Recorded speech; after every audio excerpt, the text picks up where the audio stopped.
లేదు అని చెప్పాడు వాసుదేవుడే. ఏమైనప్పటికీ బలరాముడు అన్నాడు, మొత్తానికి మన మేనత్త కుంతి కొడుకులతో క్షేమంగా ఉందన్న వార్త చాలా ఆనందం కలిగించింది కృష్ణ అని బలరాముడు అన్నాడు.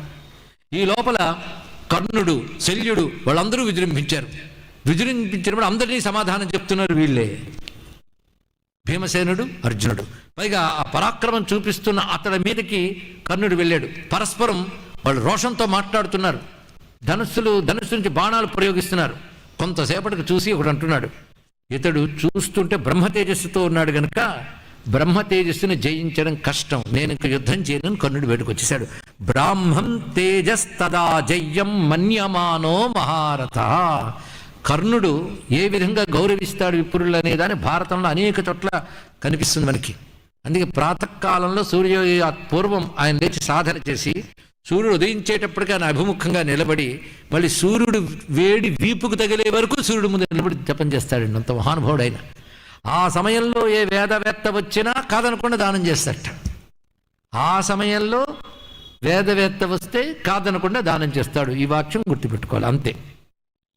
అలాంటి వాడు.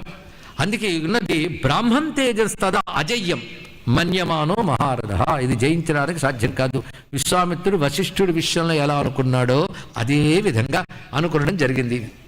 మొత్తానికి అందరూ అనుకుంటున్నారు. ఏమైనప్పటికీ వాళ్ళు భలే విజృంభించారయ్యా.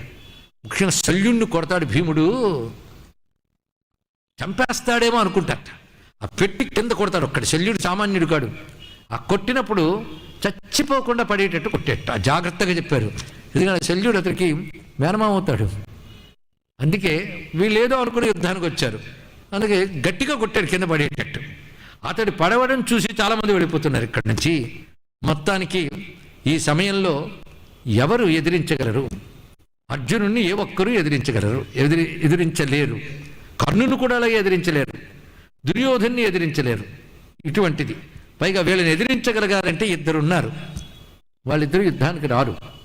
ఒకడు కృపాచార్యుడు, అతనికంటే ముందు చెప్పవలసింది కృష్ణ పరమాత్మ. అతడు ముందు వీళ్ళు ఎవరూ నిలబడలేరు. కానీ రాలేదుట. కృష్ణాద్వా దేవకీ పుత్ర. దుర్యోధనుడు అతి పరివారాన్ని ఎదుర్కొన్నారంటే కృష్ణుడు లేదా కృపాచార్యుడు వాళ్ళ వల్ల అవుతుంది అని అందరూ అనుకుంటున్నారు. మొత్తానికి భీముడు చేసిన అద్భుతమైనటువంటి వాటిని చూసి